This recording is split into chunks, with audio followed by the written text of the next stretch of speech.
Jika kamu datang ke daerah aku, kamu harus membayar aku. Apakah kamu tidak tahu itu?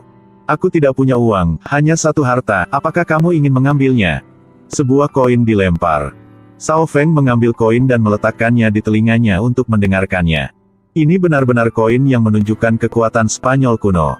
Baik, aku sudah memberimu harta itu. Tolong dipersingkat waktunya. Sudah waktunya aliansi bajak laut kita melakukan sesuatu yang besar. Kau tahu Jack terjebak di ujung dunia. Dia juga memiliki koin kekuatan Spanyol. Hanya punya cukup 9 potongan teka-teki. Kita akan melepas segel untuk Dewi Laut. Sampai saat itu, bukankah dunia ini milik kita berdua? Sao Feng melihat koin kuno dan merasa lebih percaya diri padanya. Ayo pergi kalau begitu. Tidak perlu banyak bicara. Tapi perjalanan ini juga menemui banyak kesulitan. Lihatlah monyet ini yang akan membeku. Wajah semua orang tertutup salju dan es. Dingin, patua ini tidak lupa meremas kakinya. Dia juga tidak ulet seperti biasanya. Dia hanya meremas jari kakinya dengan ringan tetapi juga putus. Saat ini orang hanya memikirkan diri mereka sendiri. Di sini, mereka sedang mempelajari peta. Keduanya memikirkan kapan mereka akan tiba. Kalau terus begini, semua orang bisa dibekukan. Tetapi pada saat ini, ngarai hitam pekat tiba-tiba muncul di depan mereka. Tempat ini terlihat sangat misterius. Tidak ada langit di sini, hanya malam tak terlihat yang menutupi mereka. Pada saat ini, air terjun tinggi muncul di depan mereka. Orang-orang di kapal bingung dan memutar setir. Tapi sudah terlambat. Kapal besar dan semua orang jatuh di bawah air terjun.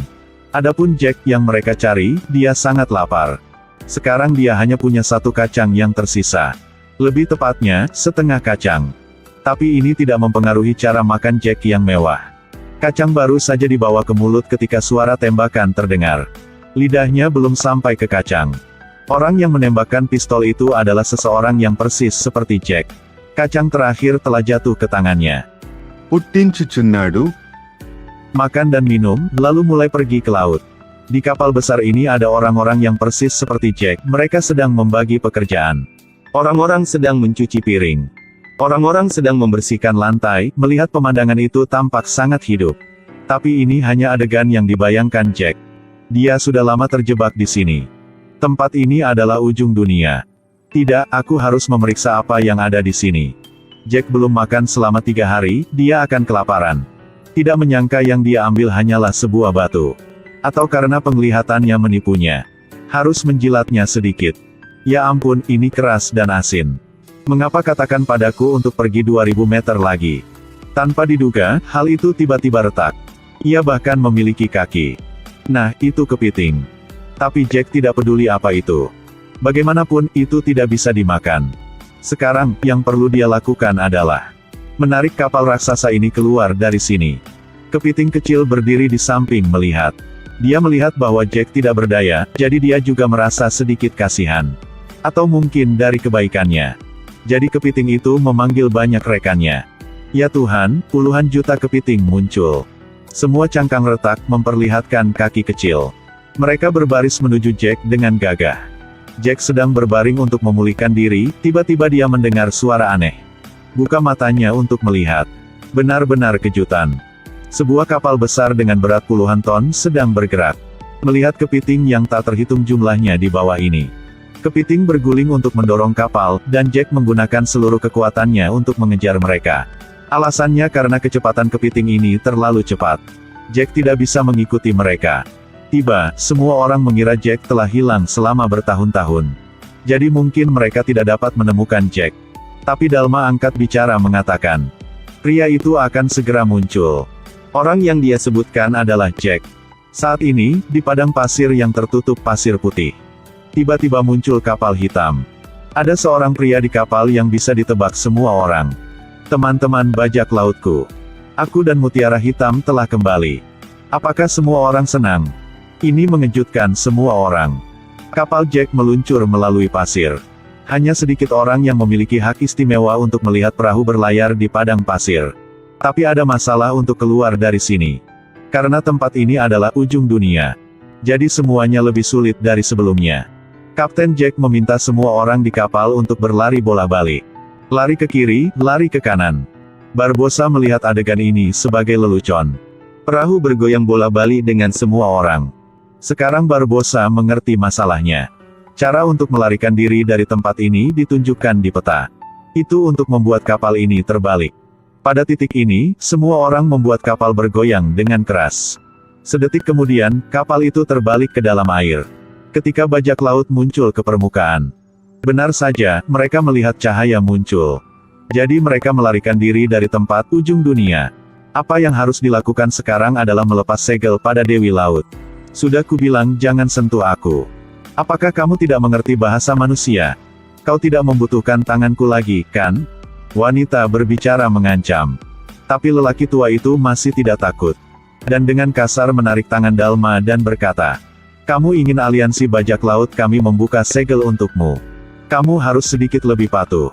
Apakah kamu percaya aku akan mengupas kulitmu dengan air mendidih?" Dewi Kalipso tidak berani menjawabnya setelah mendengar ini. Dalam hatinya dia berpikir, selama dia bisa membuka segel, lelaki tua itu harus berlutut dan memohon padanya. Barbosa ingin menggunakan Dewi Kalipso untuk menyingkirkan orang yang tidak berpikiran samanya. Jadi dia mengadakan pesta bajak laut keempat. Sekarang, semua orang hanya perlu menyerahkan harta yang kuat dari Spanyol kuno. Dan Dewi akan bebas. Tapi kejutannya adalah, yang pertama menyerahkan hanya satu tanduk domba. Yang kedua adalah kartu poker. Apakah bajak laut ini sangat miskin? Yang lebih mengejutkan adalah, seseorang menyerahkan mata palsu. Baik, ini tidak ada hubungannya dengan membuka segel untuk Dewi. Kalau begitu mari kita mulai. Seseorang yang memegang tongkat mulai mengucapkan mantra itu. Ya Tuhan, kepalaku pusing. 3 kucing, 4 anjing, tolong muncul. Setelah mengucapkan mantra itu, semua orang melihat benda di dalam mangkuk. Tapi tidak ada reaksi sama sekali. Pria bermata satu mulai berbicara. Untuk wanita, Anda harus sedikit lembut. Lalu dia berbisik ke telinga Dewi. Aku adalah minuman berkarbonasi di kehidupanku sebelumnya. Karena bertemu denganmu membuatku menggelembung. Baru saja selesai berkata. Api dalam mangkuk mulai menyala. Bahkan sang Dewi tidak tahan dengan kata-kata ini. Dalma mulai berubah menjadi raksasa. Bahkan tali tidak bisa menghentikannya. Semua orang di kapal juga tidak bisa menarik tali. Melihat Dewi semakin tinggi. Dalma hampir sebesar kapal. Tingginya juga harus 100 meter. Semua orang mulai berlutut. Mereka memohon Dewi untuk memaafkan diri mereka sendiri dan semua orang. Balas dendam pada mereka yang menentang Dewi dan menyakiti Dewi. Tapi Dewi sudah menyadari rencana Barbosa sebelumnya. Sebuah suara keras terdengar. Sang Dewi mulai memarahi. Kamu yang terburuk. Kamu tidak percaya padaku. Setelah itu, tubuh besar itu mulai meleleh. Berubah menjadi kepiting yang tak terhitung jumlahnya. Mengubur orang-orang di kapal hidup-hidup. Selama kekacauan. Jones juga ada di sini. Perang bajak laut dimulai. Jones memang sangat kuat. Kemanapun dia pergi, dia memukul orang di sana. Pada saat ini, Jack memanggil Jones. Menurutmu ini apa? Hatiku. Jones tidak punya waktu untuk bertindak. Dengan satu pedang, hati terbelah dua. Jones kehilangan napas dan terjun ke laut. Pada titik ini, simpulnya juga telah dilepas. Sampai jumpa di video